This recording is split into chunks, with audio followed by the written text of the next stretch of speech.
मुद्दत बाद जब बाबुल के घर का बंद ताला खोला तो दिल बैठ गया। इसी घर में जन्म लिया, माँ बाप और बहन के साय तले प्यारा बचपन गुजरा और शऊर की पहली मंजिल तक पहुंची। सोचा भी ना था कभी इस मजबूत साहिबान से महरूम हो जाऊंगी और मुद्दत तक फिर इस दहलीज पर कदम ना रख सकूंगी। दरअसल मैं एक गरीब घर की लड़की थी।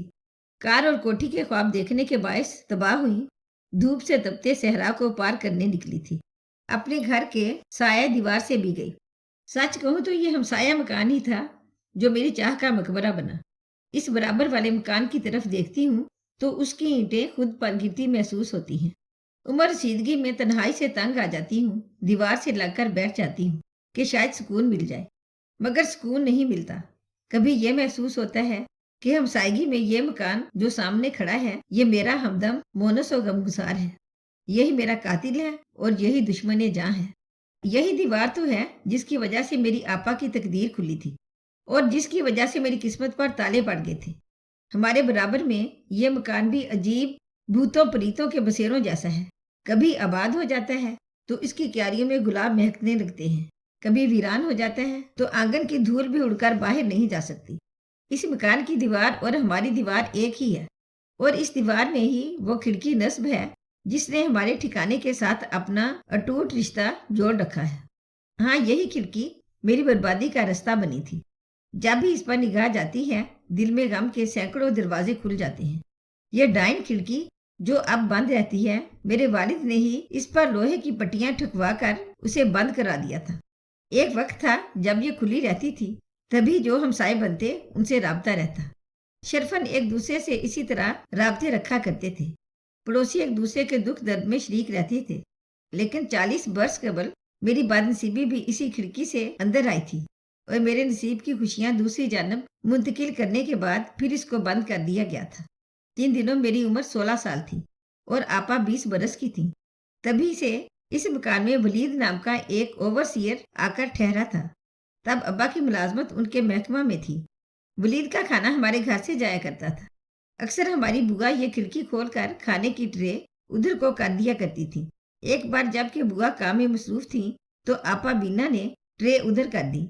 वलीद साहब ने हाथ देकर खुद ट्रे थाम ली। गोरे गोरे हाथों में काली काली चूड़ियां देखकर वो जान गया दीवार के इस तरफ कोई जवान लड़की रहती है। ये हाथ बुआ के झुर्रियों भरे हाथों से मुख्तलिफ थे, जिनकी एक झलक ने वलीद को दीवाना बना दिया था। जाने कैसे फिर इन हाथों की रसाई हमसाया के आंगन में खिलने वाले गुलाबों तक हो गई कि सुबह जब आपा सोकर उठती, गुलाब के बासी फूलों की पत्तियां उनके बालों में अटकी होती थी, जिनको वो सबकी नजरों से छुपाकर मुट्ठी में दबा लेती थी। मैंने एक बार पूछा भी कि आपा आप रात को कहाँ जाती हैं, तो उन्होंने मुझे डांट कर यूं चुप करा दिया जैसे रात को वो नहीं मैं उठकर चली जाती हूँ। डर से मैं चुप हो गई थी। हमारे घर के आंगन से इस मकान का आंगन दूर ही कितना था।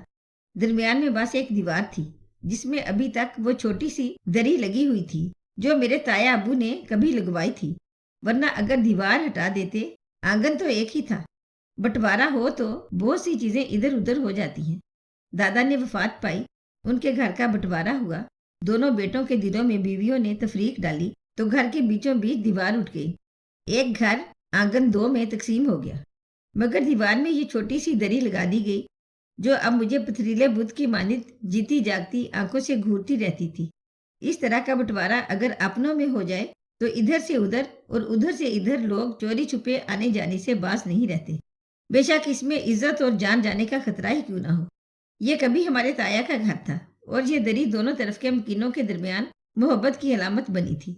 जब उन्होंने घर बेचा, खरीदने वाले चंद माह पहले यहाँ रहे और वो दोबारा अपने कदीमी घर चले गए। अब ये मकान किराए के लिए खाली था। एक किराएदार वलीद आया और उसके आने से आपा की किस्मत के बंद रीचे भी खुल गए। वलीद ने एक दिन आपा के लिए रिश्ते का पैगाम भिजवाया। भला इसमें क्या कमी थी जो इधर से इनकार होता। अब्बा जान ने फौरन इस रिश्ते को कबूल कर लिया। यूं आपा की वलीद से शादी हो गई और वो ख्वाबों जैसी हसीन जिंदगी की मालिक बन गई। शादी के बाद वो ठाठ से रहने लगी। उनके पास किसी शय की कमी ना थी। मुझे उनकी जिंदगी पर रश्क आता था। जल्द ही हमारे दूल्हा भाई की तरक्की हो गई और वो एसडीओ बन गए। जब उनके घर जाती जी चाहता कि मुझे भी ऐसी ही जिंदगी मिल जाए। मैंने आपा की जिंदगी को अपना आइडियल बना लिया था। मेरे मन मंदिर का देवता भी मेरे बहनोई जैसा ही था। चंद माह बाद वलीद भाई का तबादला हो गया اور آپا ان کے ساتھ دوسرے شہر چلی گئی۔ مکان پھر سے خالی ہو گیا۔ کچھ عرصہ اس پر تالا پڑا رہا۔ ایک دن اس تالے کی قسمت کھلی اور نیا کرایہ دار آ کر ٹھہرا۔ اس بار جو آیا تھا اس کا نام اجمل خان تھا۔ میں نے پہلی بار اس کو چھوٹی سی کھڑکی کی جھری سے تاکا تھا۔ وہ صحن میں کرسی پر بیٹھا کتاب پڑھ رہا تھا۔ مجھے اپنے نام کی مانند شہزادوں جیسا لگا۔ دل دھڑک گیا اور میں اپنے دل پر ہاتھ رکھ کر وہاں سے ہٹ گئی۔ سبھی کے نصیب تو آپا جیسے نہیں ہوتے۔ کیا خبر تھی کہ اجمل خان مجھ سے وفا نہیں کرے گا، ورنہ آپا والی کہانی کو دہرانے کی کبھی ہمت نہ کرتی۔ میں نے اجمل پر اعتبار کر لیا۔ کم عمری نے سوچنے سمجھنے کا موقع نہ دیا۔ گلاب کے پھولوں کی مہک مجھ کو بھی اسی طرح دیوار میں نصب دری کی جانب کھینچنے لگی۔ جب ادھر سے رات کی رانی پیغام لاتی تو میں آدھی رات کو جب سب گھر والے سو جاتے ہولے سے کنڈی کھول کر اس پار چلی جاتی۔ ایک رات بوا کی آنکھ کھل گئی اور انہوں نے مجھے دری پھلانگتے دیکھ لیا۔ صبح دم انہوں نے ابا کو اس معاملہ سے آگاہ کرنا اپنا پہلا فرض سمجھا۔ کسی کے کرایہ دار کو ابا تو نہیں اٹھا سکتے تھے۔ انہوں نے کھڑکی بند کروا دی۔ جب اجمل سے ملاقات کا رستہ بند ہو گیا تو ایک رات میں ابا کے گھر کی دہلیز پار کر کے اجمل سے ملنے چلی گئی۔ یوں اپنی بربادی کو آواز دے کر ایک بے وفا انسان پر تکیہ کر لیا۔ پھر واپس مڑ کر نہ دیکھا۔ وہ مجھے اپنے دوست کے سپرد کر آیا کہ چند دن اس کو رکھو، میں یکدم وہاں سے غائب ہوا تو مجھ پر شک کریں گے، پھر بچاؤ کی کوئی صورت نہ رہے گی۔ اجمل اچھا نہ تھا تو اس کا دوست کیوں کر اچھا انسان ہو سکتا تھا؟ اس لفنگے نے مجھ پر رحم نہ کیا اور بالا خانے کی زینت بنا دیا۔ میرے گھر والوں پر جو قیامت گزری سو گزری، لیکن مجھ پر تو بہت بری گزر گئی۔ بس نہ چلتا تھا کیسے موت کو گلے سے لگا لوں۔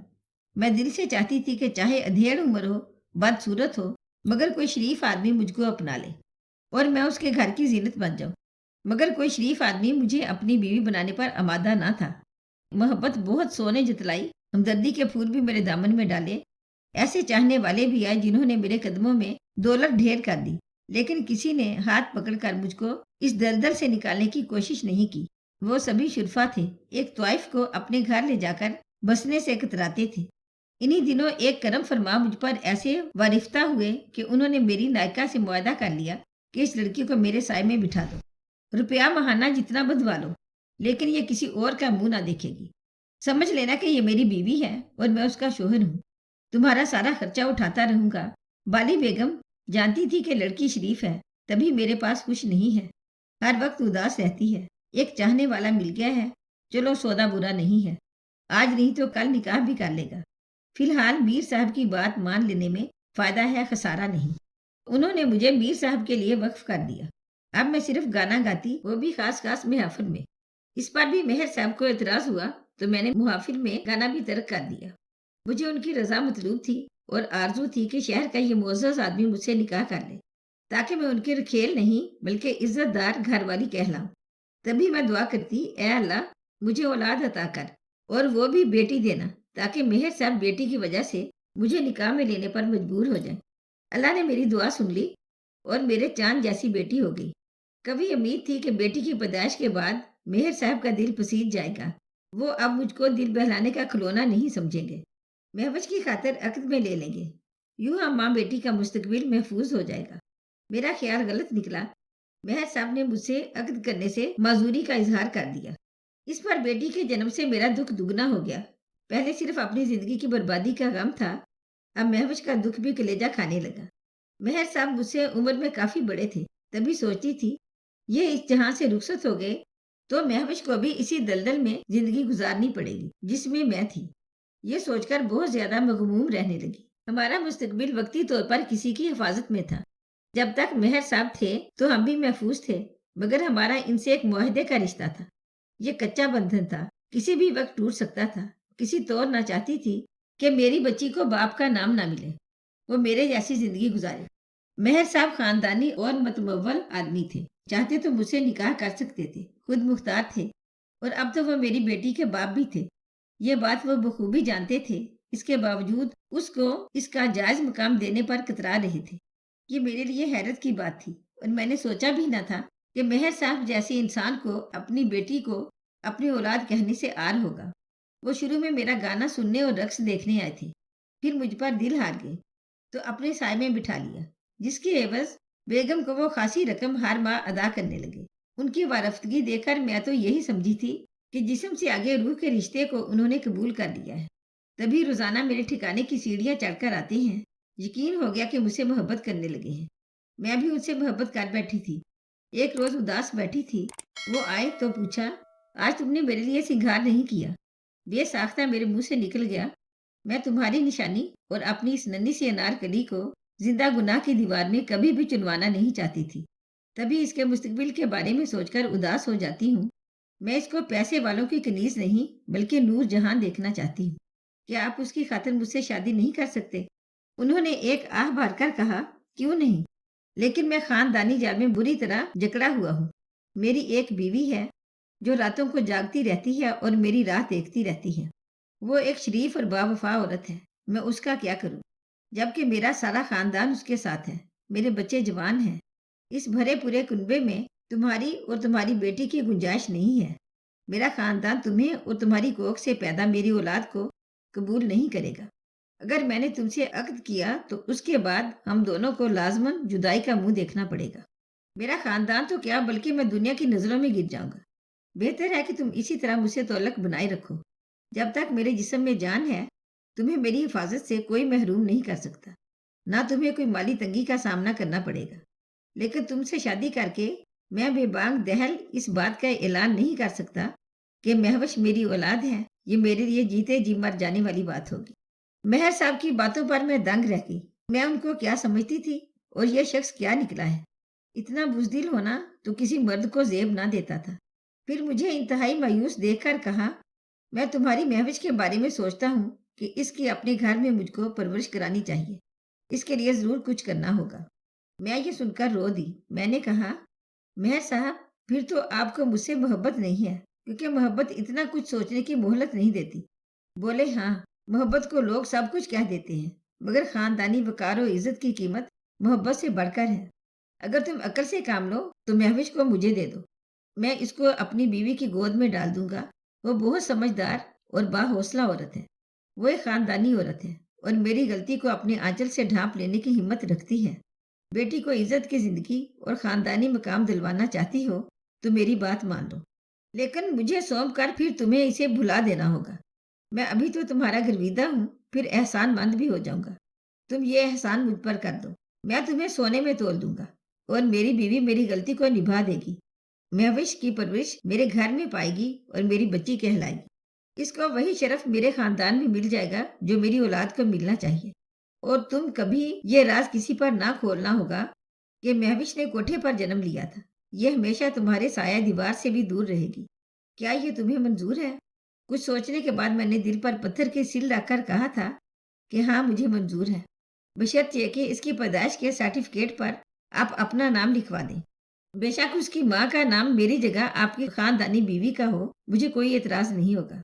यूं अब से 30 वर्ष कबल वो मेरी कली को ले गए। उन्होंने उसका नाम नूरे शहर रख दिया। जब तक बच्ची ना समझ थी, कभी कभार मुझसे मिलवाने ले आते थे। जब उसे शऊर आने लगा, उन्होंने मेरा उसका मिलना खत्म करा दिया। मैंने भी बेहतरी इसी में जानी कि मुझे अपने जज्बात से ज्यादा बच्ची का मुस्तकबिल अजीज रखना था। इस सब्र का उन्होंने मुझे ये सिला दिया कि इस शर्त पर मुझसे अक्द कर लिया कि कभी उनके खानदान पर यह राज जाहिर ना करूंगी कि महविश मेरी बेटी है या मेहर साहब मेरे शोहर हैं। अक्द इसलिए किया ताकि हमारा रिश्ता मजीद गुनाह आलूद ना रहे और हमारे दिल पुरसकून रहे।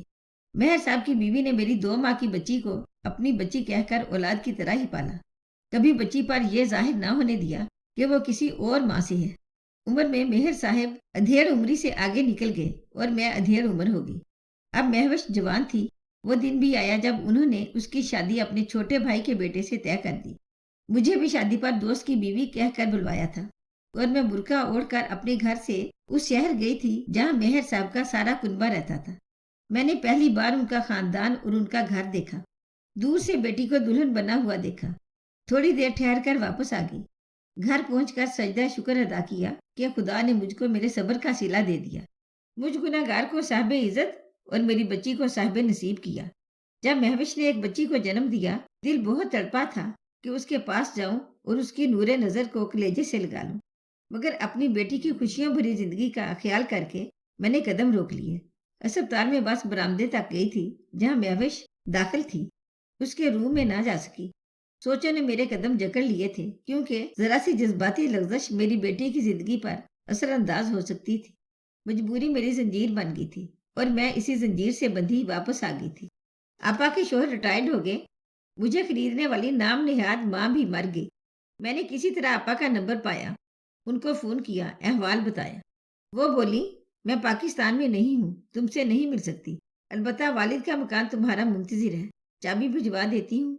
तुम चाहो तो अब्बा के घर रह सकती हो। मैंने वो कोठी जो मेहर साहब ने मेरे नाम कर दी थी, उनसे कहकर महवज के नाम कर दी।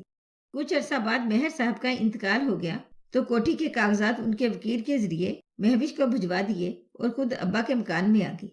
इस इंतजार में जिंदा हूँ, कभी तो आपा वतन लौटेंगी और मुझको गले से लगा लेंगी। मेरे लिए यही बहुत बड़ी खुशी की बात है कि इस दुनिया में मेरा भी कोई है, जिसका जिंदगी भर इंतजार कर सकती हूँ, और वो है मेरी आपा। आज जब आपा से बातें करने को जी चाहता है, तो उनके कमरे में जाकर दीवार पर लगी उनकी तस्वीर से बातें करने लगती हूँ। मुझे यकीन है कि वो दिन जरूर आएगा जब मेरी बहन वलायत से लौट कर आएंगी और मुझको अपने गले से लगा लेंगी। अगर आपको हमारी आज की कहानी अच्छी लगी हो तो प्लीज इसे लाइक करें, शेयर करें और मजीद अच्छी अच्छी वीडियो के लिए हमारे चैनल को सब्सक्राइब करें। शुक्रिया।